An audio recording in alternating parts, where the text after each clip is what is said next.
Bien, buenos días chicos. El tema en psicología hoy sería entonces la memoria. Bien, ya recordemos que la memoria es un proceso psíquico, como dice acá en la definición, cognitivo. Recordemos otra vez que cognitivo viene del latín cognoscere, que significa conocer, hace referencia al conocer, al conocimiento. Por lo tanto, la memoria es un proceso psíquico cognitivo porque es uno de los procesos que nos permite conocer, percibir el mundo en el cual nos encontramos, el ambiente en el cual nos estamos desenvolviendo, ¿ya? La realidad. Bien, imagínense de qué manera podríamos conocer el mundo si es que no tuviéramos memoria. ¿Mm? Solamente conoceríamos lo que está ante nosotros en ese mismo momento, en el presente, de manera inmediata. Y no podríamos saber las causas de las cosas, ¿no? Porque para saber las causas de una cosa, un fenómeno, lo que sea, necesitamos saber pues ciertas pautas que solamente podemos saber por experiencias pasadas. Bien, entonces a ver, aquí vayamos a la definición que nos dicen sobre la memoria: proceso psíquico cognitivo por el cual conservamos y evocamos mentalmente contenidos y hechos pasados, reconociéndolos como pertenecientes a nuestra experiencia anterior y localizándolos en el tiempo y espacio. Bien, veamos aquí las etapas de la memoria. Bien, las 5 etapas de la memoria.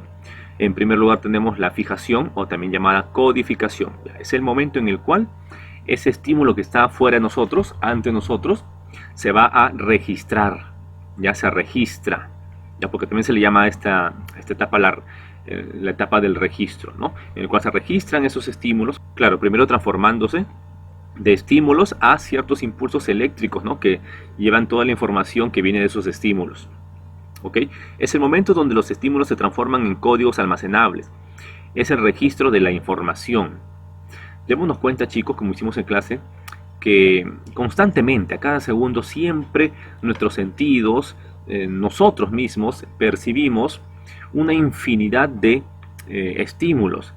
El punto está en que no todo lo que estamos percibiendo, no todo lo que está ante nosotros, no todos los estímulos que nos rodean, los llegamos a registrar y a almacenar, ¿no? Sino que solamente algunos estímulos, o muchos, bueno, la gran mayoría de los estímulos que están ante nosotros, podemos hablar pues más del 90% de los estímulos, los olvidamos, ¿no? Los olvidamos rápidamente, en menos de un segundo.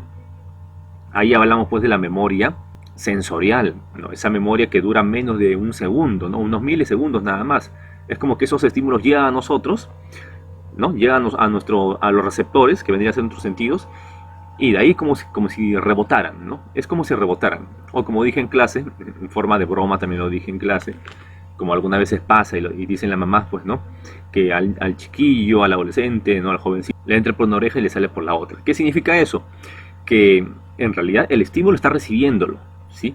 Es más, conoce el idioma y todo eso, ¿no? Pero será pues que el asunto que está distraído en otras cosas, o está preocupado en otras cosas, o simplemente no le interesa para nada ese tema, ¿no? Lo rechaza.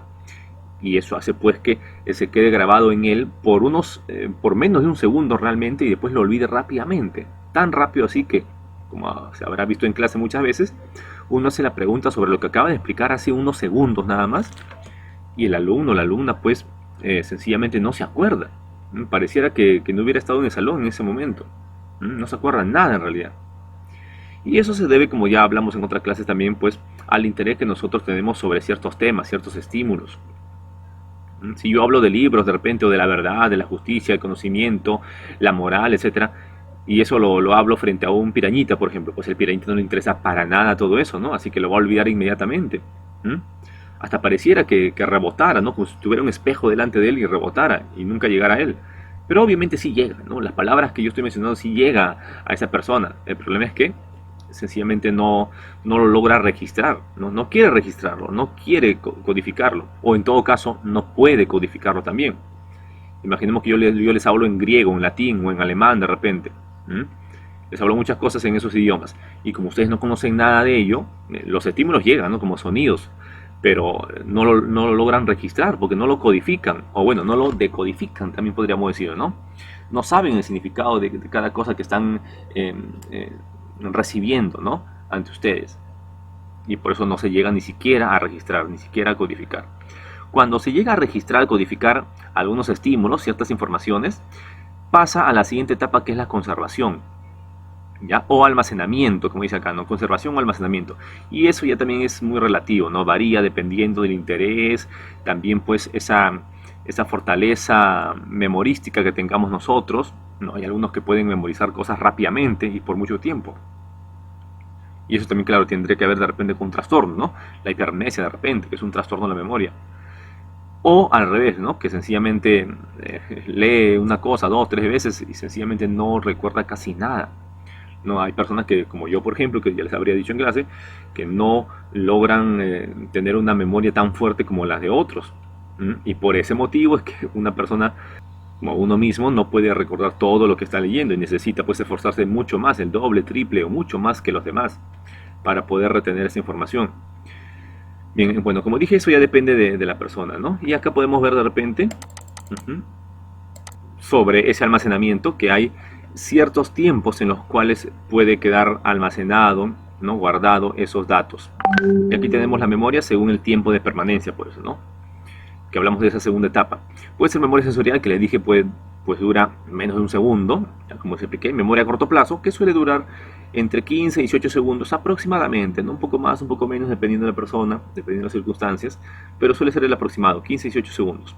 Así como también se le llama memoria mecánica o memoria de trabajo también, o como dice acá, memoria inmediata, porque dura solamente un pequeño momento. Es para una pequeña finalidad, un cierto objetivo en particular, ¿no? Y que después de eso ya los datos como que se pierden, se van. Así como cuando ustedes dan examen, por lo regular, ¿no? ¿Qué es lo que hacen? Agarran su cuaderno, repiten 10, 20, cientos de veces seguramente, hasta que se logran grabar por un pequeño tiempo. Y después piden rápidamente, profesor, deme el examen rápido, ¿no? Porque tienen la información ahí, está ahí fresquita, la pueden utilizar. Pero cuando ya han pasado 15, 20 segundos de repente, se habrán dado cuenta ustedes que ya los datos comienzan a olvidarse, ¿no? Se van uno y otro hasta que ya no recuerdan nada. Porque solamente hicieron una memoria de esta manera, pues, ¿no? De una manera mecánica, repitiendo, para solamente usarlo por un breve momento, un breve instante. Y, como dice acá, puede retener entre 5 y 9 unidades. Cuando hablamos de 5 o 9 unidades nos referimos a números o palabritas o imágenes también. Les había dado el ejemplo de este programete, este programa de las noches, de Esto es Guerra, por ejemplo, ¿no? Donde había unos chicos que le presentaban unas imágenes, unas 5 o 10 imágenes creo, y después tenían que poner el nombre de las imágenes que habían visto, ¿no? Y obviamente mientras pasaban los segundos iban olvidando más, ¿no? Y ponían solamente unos 5 o 6 nombres, ¿no? De los objetos que vieron, ¿no? Algo así. Pues suelen ser entre 5 o 9 unidades más o menos, dependiendo de la persona también, que uno suele recordar, ¿no? Entre las cosas que ve. Por ejemplo, si yo paso de repente por el cuarto de un amigo, ¿no? Vamos a estudiar en la casa de un amigo y yo veo su cuarto, así un breve momento nada más, después salgo de ahí, y yo me recordaré entre unas 5 y 9 unidades de las cosas que vi en ese cuarto, en esos 15 o 20 segundos, ¿no? Y de ahí comenzaré a ir olvidando y olvidando más y más esos objetos que se vieron, ya sean números, palabras, frases, imágenes, como dije. Y la memoria a largo plazo obviamente es ya superior a los 15, 18 segundos, ¿no? Puede ser minutos, puede ser horas, años, puede ser toda la vida que recordemos algo. Y eso ya va a depender bastante de la significancia que uno le da a esos objetos, ¿no? A esas cosas, imágenes que recordemos. ¿Qué tanto significado le damos a ello? ¿Qué tanta importancia? ¿Qué tanta significatividad va a tener para nosotros? ¿Qué tanta intimidad también, ¿no? Importancia. La fecha de tu cumpleaños, por ejemplo, pues, ¿no? De repente la letra de la canción de tal música que escuchaste cuando estabas con un amiguito, amiguita, pues, ¿no? Y te vas a recordar más eso porque tiene más significado para ti, porque esa canción la escuchaste con tal persona, ¿no? Y las demás canciones no tanto se recuerdan porque no son tan importantes para ti, ¿no? Más o menos así suele ser este proceso en el cual memorizamos a largo plazo ciertas cosas, ¿no? Vivencias, por ejemplo, momentos importantes en la vida. Bien. Sigamos acá, luego de que conservamos, ya almacenamos los datos, la información en diferentes intervalos, ¿ya? En tiempo, vamos a la evocación, que no es otra cosa que el recordar, pues, ¿no? Evocar, recordar, traer al presente, traer a mi conciencia ciertos datos, ¿no? Porque estos datos que hemos conservado, estamos almacenando, están guardados, es decir, no lo tenemos en la conciencia en este preciso momento, están guardados. Luego nosotros cuando necesitemos ciertos datos, imágenes, significado, lo que sea, Cuando los necesitemos en el momento, el presente, es que sacamos, traemos, evocamos, recordamos al presente en nuestra conciencia esos datos, ¿ya? Ahora, esa evocación, ya ese recordar, ese traer al presente, a la conciencia, ciertas informaciones, datos, ¿ya? Puede ser de manera espontánea o voluntaria. Es decir, puede ser una evocación espontánea o una evocación voluntaria. O si quieren verlo como dije hace rato, un recuerdo espontáneo o un recuerdo voluntario. También pueden verse de esa manera, ¿ya? En el caso voluntario creo que es más fácil, ¿no? Estoy ante un examen, por ejemplo, y yo les digo, pues, que me definan y me escriban qué es la memoria, ¿no? Y tienen que recordar esto, por ejemplo. Para ello, al principio no recordarán seguramente, ¿no? Pero hacen un pequeño esfuerzo, pasan más segundos y van recordando porque lo estudiaron, ¿no? Van recordando, pues, lo que significa la memoria, el significado de lo que es la memoria.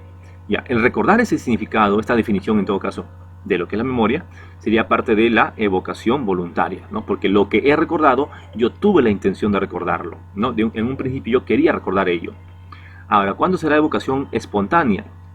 Obviamente cuando yo, eso que recuerde yo, no lo quise recordar, ¿no? No partió de mí, no se inició en mí el tratar, la intención de recordar esa definición o esos datos. Y cuando hablamos de espontánea, dentro de ello encontramos la espontánea inusitada o la espontánea asociativa, ¿no? Una evocación inusitada o una evocación asociativa, también decirlo así. ¿Cuándo será inusitada? Cuando recordamos algo de pronto, sin ninguna relación aparente, no hemos visto nada que se relacione o nada parecido, o algún mensaje que haya visto por la calle, ¿no? Que me haga recordar algo, no, nada. No hubo ninguna asociación con algo que pasó ante mí, sencillamente recordé de pronto, así, pum, de pronto, ¿no? De manera súbita, como suele ser en el fútbol, ¿no? De manera súbita se presenta algo, ¿no? De pronto, de un momento a otro, sin ninguna razón, por decirlo así, ¿ya? No me van a responder esto último en un examen, si que les pregunto cuándo es que se da el caso de una evocación espontánea inusitada. ¿Okay? Se da simplemente de manera súbita, aparece el recuerdo de tal forma que no se ha relacionado con nada de lo que está pasando a nuestro alrededor. Y en cambio, cuando será una evocación asociativa, como el nombre lo indica, cuando lo recordado está asociado con algo que hemos percibido, ya, algo que he visto o algo que he escuchado tal vez, ¿no? Por ejemplo, dicen, mencionan el nombre de una canción, por ejemplo, ¿no? Imagínate que mencionan el nombre de una canción, ¿ya? O mejor, escuchas una canción, la letra de una canción en particular. Y esa canción en particular que escuchaste en el micro de repente te hizo recordar a tal persona.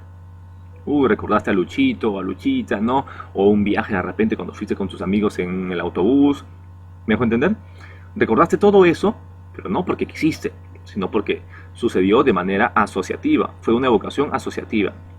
No quisiste, no tuviste la intención de recordarlo, pero pasó porque lo asociaste con la letra de la canción que en ese momento estaba pasando en el micro, ¿no? Bien, luego viene el reconocimiento. Ya, se refiere a, como dice acá, es el darse cuenta que la experiencia forma parte de nuestro pasado. Se produce instantáneamente cuando solo aparece el sentimiento de que el objeto es conocido. Es decir, en otras palabras, cuando recordamos ese algo, ese dato, información, imágenes, lo que sea, cuando lo recordamos, nos damos cuenta que esos recuerdos forman parte de nuestras propias experiencias. Cuando yo me doy cuenta que eso que estoy recordando, yo mismo lo he vivido y no que alguien más lo ha vivido y me lo ha contado. Por ejemplo, que pasamos por el Jirón de la Unión y vimos a una persona que que se había caído, ¿ya? Vimos a una persona que se cayó de rostro, con el rostro en la cara, ¿no? En el piso, ¿ya? Vimos eso. ¿Ya? Ahora, yo recuerdo eso luego de un tiempo y no me acuerdo si es que yo experimenté eso, yo vi eso o mi compañero me contó con detalles, ¿no? Que sí, una persona que pisó esto, se cayó de esta manera, ¿no? Y yo en mi mente, cuando me cuenta el amigo, yo en mi mente lo voy imaginando, pues, ¿no? Lo voy imaginando. Pero luego de un tiempo, unos años de repente, cuando yo recuerdo ese mismo hecho, ¿ya? Ese mismo recuerdo lo traigo a la mente, al presente. Como ya pasó tiempo, no estoy seguro si es que esa circunstancia, ese evento de la persona que se cayó, yo mismo lo vi o es que un amigo me lo contó. Hay veces no sabemos, hay veces pasa eso, en algunas veces. Y lo otro sería la localización, es decir, aquello que yo estoy recordando, que sé, que conozco, que he recordado, no lo puedo ubicar en el espacio y el tiempo. Yo les había dado el ejemplo, en mi caso como profesor, les había dado el ejemplo de los alumnos que algunas veces uno ve en la calle y te dicen, no, profesor, ¿qué tal? ¿Cómo está?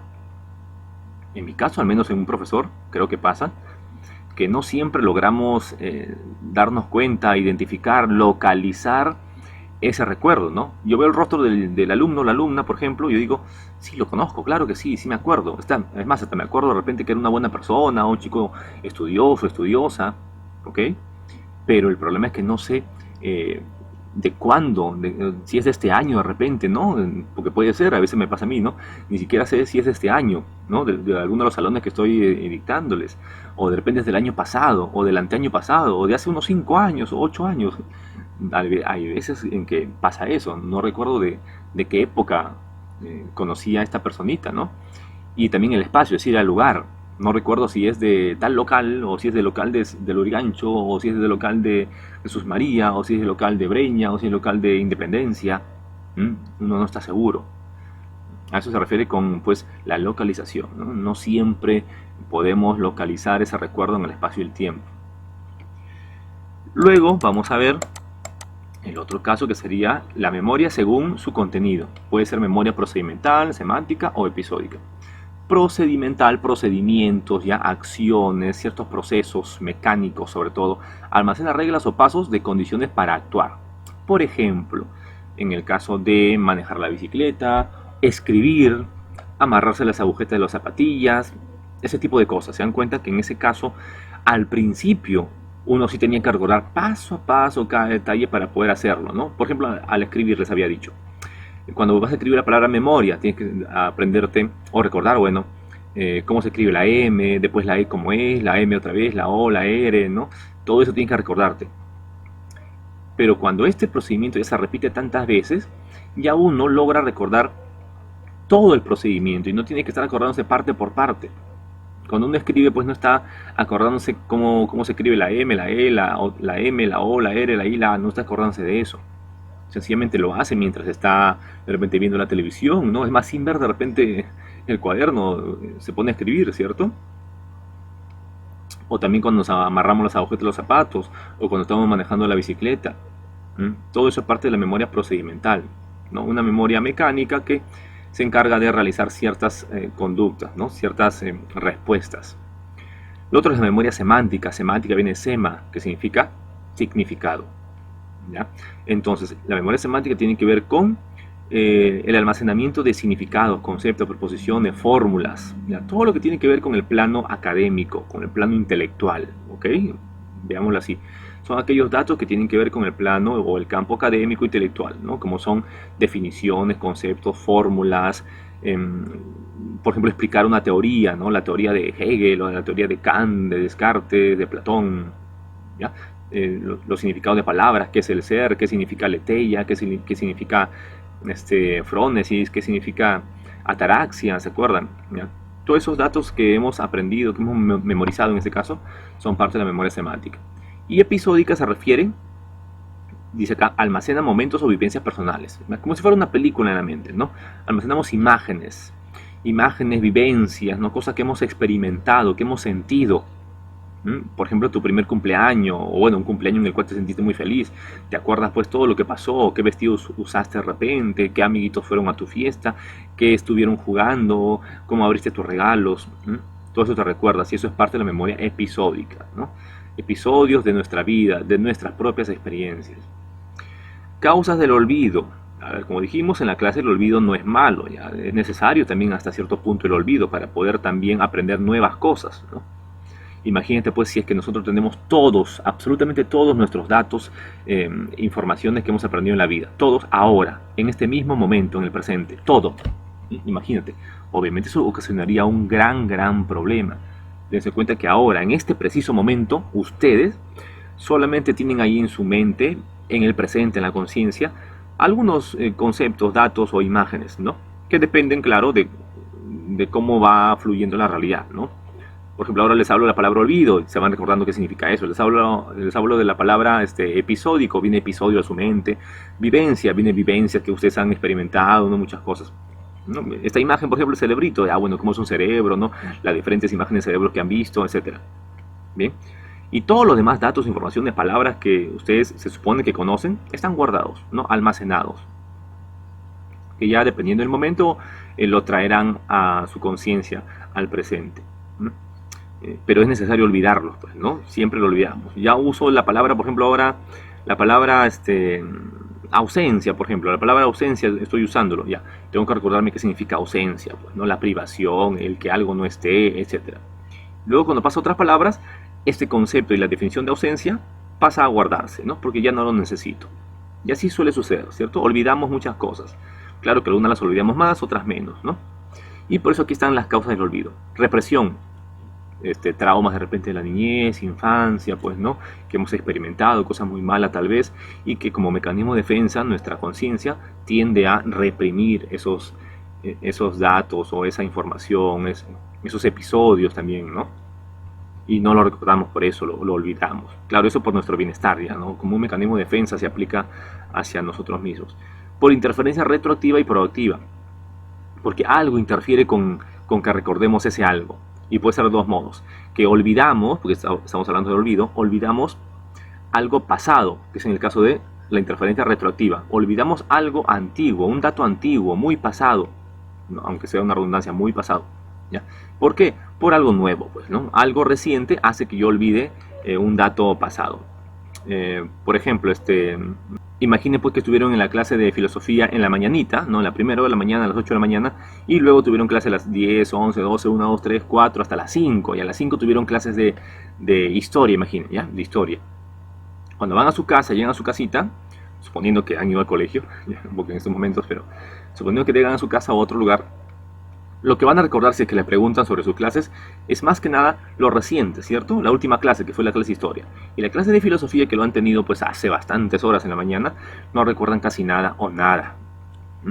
¿Y eso a qué se debe más que nada? Porque solemos recordar sobre todo los datos recientes, en este ejemplo, ¿eh? Los datos recientes, y los datos más antiguos los olvidamos por estos datos recientes que están en mi mente fresco, ¿no? Recientemente están ahí, todavía siguen presentes. Y en el caso del olvido por interferencia proactiva se refiere al olvido de los datos recientes, ¿no? Los datos que recién estoy aprendiendo, los olvido rápidamente. ¿Por qué? Porque los datos antiguos son los que más recuerdo, ¿no? Los datos antiguos son los que más yo recuerdo. Y los nuevos datos, las nuevas informaciones, las olvido fácil. Por ejemplo, si hablamos del idioma, ¿no? El español, que se supone que hablamos español desde hace muchísimos años, ¿ya? Pero ahora estamos aprendiendo a hablar inglés, ¿ya? O latín, o griego, o alemán, lo que sea. ¿Qué va a pasar? Que lo que más recordamos es justamente el idioma pasado, ¿no? Nuestro idioma más antiguo, que es el idioma español. Y el idioma nuevo que estamos aprendiendo, lo aprendemos un momento, pero luego lo olvidamos fácilmente, ¿no? Así que olvidamos lo que estamos aprendiendo recién, en este caso el inglés o el griego, lo que sea.